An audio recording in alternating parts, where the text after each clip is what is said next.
Alright guys, so we're back at the shop today, which I'm sure you can see in the background. Wayne's working on my Grand Cherokee Hemi. I guess I'll show it on video. I really didn't want to because it's dirty, but this is what we got. So it's an 05 Grand Cherokee. It's loaded, everything, sunroof, leather. Paid 600 bucks for it. It's had 144 on it when I bought it, and you can see the new cylinder heads. So basically what happened is the valve seat fell out and destroyed cylinder number 1. So we put new heads on it, put it back together, replaced that piston, and she runs strong, boys. She's got plenty under the heavy foot. And I put a cold air intake on because the boot was broken at the throttle body. That's a $60, $70 eBay special. You'll notice most of my parts come from eBay. China supporters in this garage always works well. Never have any problems. Here is the cylinder heads. See right there? That is cylinder number 1.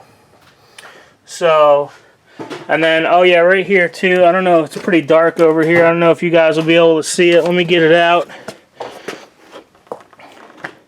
Here's the boot that the guy had like rigged on there. So, definitely don't want unfiltered air going into my engine. But yeah, so we got all that together. It was working great. I was driving it. The wife's driving it. It's actually her vehicle. And rear main seal freaking blew out. I mean, it just pours out. So that's what we're working on now. It has brand new tires on it. Had brand new tires on when I bought it. That's why I paid 600 bucks for it, because the guy paid 600 for the tires, and that's all he wanted out of it. So that's all I gave him. You can see they're brand new. Basically, he got it inspected. He put tires on it, got it inspected, and a week later, he blew the engine in it. So, as you can see, no body damage. Looks great. I'll do a whole walk around on it once I get it done this time and get it out. Like I said, Wayne got a head start, so the muffler, we cut that off because I'm putting on a whole new exhaust, and this bad boy is heavy, like 50 freaking pounds. And then here's the catalytic converter and the downpipe. He got that out already. There are the drive shafts, the cross member, the T-case. So basically just working on that. Got to replace the rear main seal. We're going to put a cap back on it. Again, China special, DNA. Paid $240 shipped to my house. Supposedly some sort of stainless steel. You know, it looks good. I'm very happy. It's a 3-inch, which is what I wanted. So we'll see how it sounds. This thing made no noise except for the intake. This made no noise except for when we put the intake on. This thing was so quiet, which I realized supposed to be luxury, Grand Cherokee, blah, blah, blah. So I like to hear my vehicles run, so we'll see what it sounds like. If I don't like it, I'll just put another muffler on it. Like I said, I paid like 240 bucks, so if I put another muffler because I don't like this one, then that's what I'll do. But I'll let you guys know how it sounds. Maybe if I'm up here, we can fire it up with no exhaust on. That'd be pretty awesome. I don't know if the camera will pick that up or not. We can be like Street Speed 717 and his Corsa, but we'll do the redneck Corsa, which means you just cut the muffler off. So we'll see what happens. Right now, middle of getting the tranny out, so I'll keep you guys updated. So here you can see is a set of tranny lines. Right here is the rubber part. So those go in right here. It's these guys, and they're actually leaking. You can't see it, but they're leaking at that rubber part. So I just want to get new ones put in. I just want this thing to be good, this thing reliable. Like I said, we did heads, did a all new tune-up, you know, wires, 16 spark plugs, all new gaskets throughout the top end. So I'm happy. I'm happy with how everything turned out. All right, guys. So me and Wayne are hanging out under the Jeep with a tranny. Things I do for you guys. And so the rear main seal is what needs to be replaced. All right, guys. So there you see the flywheel or the flex plate, since it's automatic transmission. So that's going to be the next thing to come out. And we'll kind of do a step-by-step on how to get that guy out. Alright guys, so we're going to zip off these flex plate bolts real quick.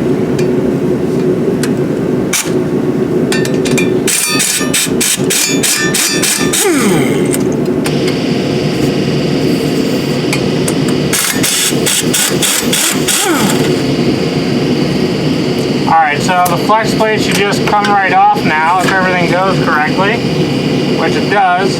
And there you can see that whole piece is the rear main seal there, which is the problem. See it leaking right around. See that, Carl? Right there? Yeah.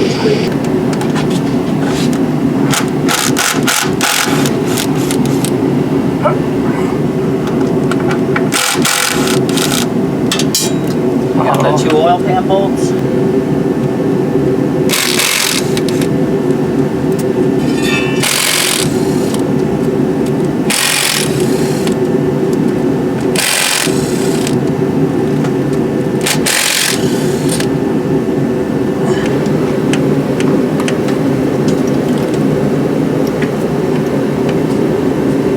I got the old one off. Alright guys, so here we have the new one and the old one. The old one, you can see worn out, like right there is where it was just pouring out, of course, which is the lowest spot, so it had the most pressure of the oil just sitting on it. But it's got 140 some thousand miles on it, so I mean it's nothing, no shocker that it's leaking. And as you can see, it comes with the installer and also the new gasket, where the old one, I don't know if you can see it. Look how flat that is there. That thing was definitely, you can see the original Mopar right there, the original Chrysler symbol. So it's definitely original. It's been there for a while. Wayne's under it now, cleaning up all this, cleaning up all the old, residue on there, all the old oil and stuff. So we're gonna slide her back in and tighten her back up. Man, I'll be honest, getting that tranny out was a struggle. You just got to get on there and yank it. Make sure all the bolts are out. They were all out. That wasn't our problem. It was just stuck on the dowel pins, and it was really in there. I mean, that's good, right? It didn't fall out, but it was in there pretty good, boys. So we're going to get this slam dog back together. Hopefully we'll have it running by the weekend. Today's Thursday, so hopefully by Saturday I can give the old lady her car back so she gets off my hind end. We still also have to do rear braking shoes, rear e-brake shoes. They just fell off and they're nowhere to be found. The material, I got a new hardware kit, and then it should be ready to pass inspection. So it's inspected right now, but it'll be coming up in, I think, the next month or so. So we'll get our slam dog back together, and we'll anti-seize those dowel pins, because I'm sure it's going to come apart again, just because I beat on things a lot, and it's a Dodge tranny. So I'll show you throwing her back together, and hope this helps you guys. Hope you're enjoying it. Alright guys, so he's getting ready to put the new rear main seal back in. He put some RVT. Where'd you put the RTV at? I'm putting that in the corners. So in the corners where the oil pan, yeah. So right in the corners where the housing, rear main seal housing meets the oil pan, you got to put some RTV in there. You want to use ultra black because that is the most oil resistant that you can get. So he put Glide on the crank. That's going to help the seal slide over without ripping and causing any damage.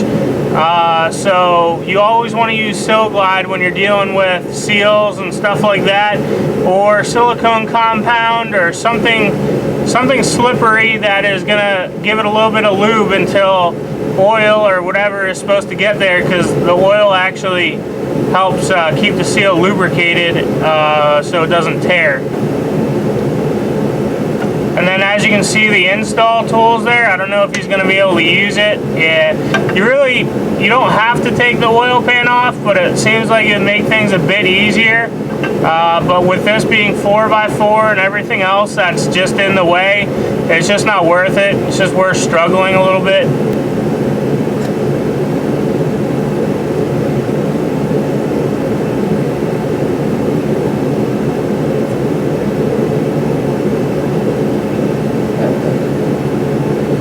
Alright guys, sorry for the crappy video. It's really tight quarters under here. I need to get a GoPro. I'm not getting a GoPro because I ain't rich. I'm getting an SJ cams, and hopefully that'll help out a lot better. I'm sorry guys, I'm just trying to get you the best footage that we can right now. We're not big YouTubers that make millions of dollars. We're just guys trying to make a living and try to help some other people out. Alright guys, so basically just slam dogging it back together here with the mini impact that we got. And these bolts started.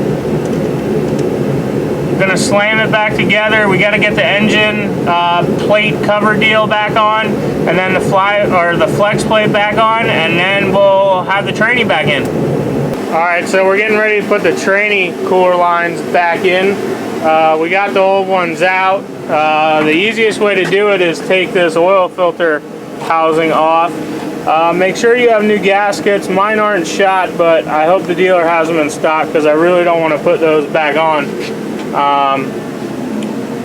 So once you get that out and you separate them all, it's a pretty easy job. You just need 2 people for sure. One person would be a real big pain in the butt. All right guys, so here are the old ones. Right there is the problem. It's leaking at the rubber. So if you notice you're leaking oil, or I should say tranny fluid, check there first. This coated the whole underneath of the motor and everything from when I was driving. So it just comes off the tranny and goes right all the way up to the, it's like it's for the air conditioning and the trans cooler. I think it's like a 2-in-1 kind of deal. Obviously they're separated on the inside, but yeah, so if you're having tranny leak and you're losing tranny fluid or something, that's the job. Pretty easy to do. You just need 2 people, and also get yourself some oil filter housing gaskets or oil filter adapter gaskets, whatever you want to call it, and you'll be set.